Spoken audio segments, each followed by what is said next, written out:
네, 늘 그렇듯 인사는 공손하게 송공손 배꼽 인사. 안녕하세요. 안녕하세요. 위클립의 황당무계 황당한 문화나의 개소리. 안녕하세요, 문희정입니다. 안녕하세요, 이학범입니다. 저희가 예전에 그 불법적으로 고양이 뭐 공장 뭐 이런 거 적발하면서 그때 경찰이 좀 맞아요. 이상해서 왜 이런 항생제를 여기서 일반인들이 사용할 수 있는지 이건 뭔가 문제가 있다라고 해서 뭐 문제 제기를 했다 이런 얘기 저희가 전해드렸거든요. 맞습니다. 위클립의 242회였는데요. 당시 어떤 사건이었냐면 부산의 한 빌라에서 고양이 253마리를 이제 불법으로 사육하는 고양이 공장이었던 거예요. 이것도 이제 동물보호법 위반인데, 그렇죠. 경찰이 수사를 하러 갔더니 거기에 막 주사기, 링거에 막 수액, 백신 뭐 난리가 난 거예요. 그 예방 접종 같은 거를 주사가 행위를 불법으로 막 했던 거죠.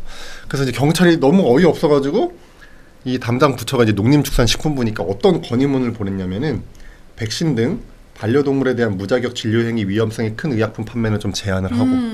백신 등 주사 같은 거, 특히 주사는 동물병원에서만 할 수 있도록 좀 규제를 강화해달라고 수사한 경찰이 어이가 없어서 정부에 건의를 한 일이 있었습니다. 그러니까 이분은 상식적인 차원에서 볼 때도 이거는 명백한 동물 학대이고 사실은 말이 안 되는 일인데 어떻게 이걸 버젓이 할 수가 있지에 정말 의문을 품은 건데 이건 정말 상식적인 의문이거든요. 맞습니다. 근데 최근에 사실 자기 반려동물한테 그렇게 항생제 함부로 주사해가지고 아이가 이렇게 죽은 사건이 또 있었잖아요. 죽고 막 부작용 나고 이런 사례들이 정말 며칠에 한 번씩 보도가 되고 있습니다. 지금. 그 사진을 제가 봤는데 너무 끔찍하더라고요. 이 아이가 얼마나 고통스러웠을까. 근데 저희가 이 얘기를 하면서 아니 왜 이런 항생제를 일반인들이 살 수 있게 내버려 두냐고. 맞습니다. 그러니까 반려동물 보호자분들도 이걸 안 하셔야 되지만 이걸 그분들한테 유통이 안 되게 하면 사실 근본적으로 이걸 해결할 수가 있거든요. 그러니까 파는데 그러니까요. 버젓이 팔면서 파는 건 합법이야. 근데 우리 보고 하지 말래.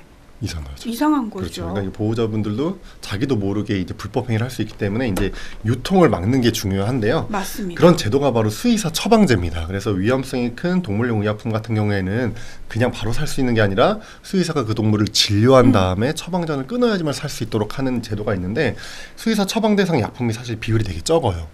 그래서 이제 부산에서 이제 이런 사건 같은 게 벌어졌던 건데 다행스럽게도 최근에 농림축산식품부가 요 대상을 수의사 처방 대상, 동물용약품 대상을 좀 확대하면서 반려견 백신도 집어넣고 항생제는 다 집어넣고 이런 제도를 행정 예고를 했습니다. 자, 행정 예고를 했다라는 건 저희가 앞으로 이렇게 시행을 하겠습니다. 여러분의 의견을 받습니다. 요 기간을 두는 거거든요.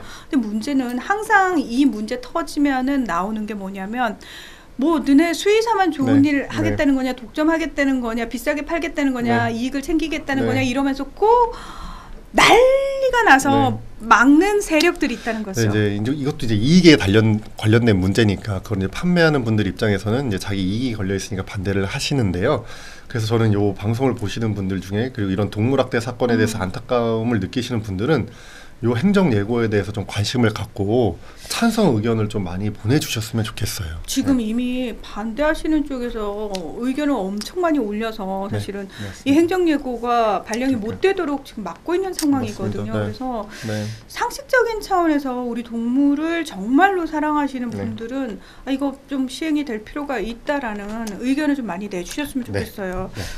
또 이렇게 공무원 입장에서는 아니 반대 의견이 너무 많이 들어오니까 저희가 일방적으로 추진할 수는 없는 거 아닙니까? 라는 또 근거를 그쪽에서 만들어주는 거거든요. 그래서 찬성 의견을 많이 보내는 게 중요합니다. 어디로 보내야 돼요? 근데? 일단 5월 6일까지고요. 농림축산식품부로 보내면 되는데 조류 인플루엔자 방역과입니다.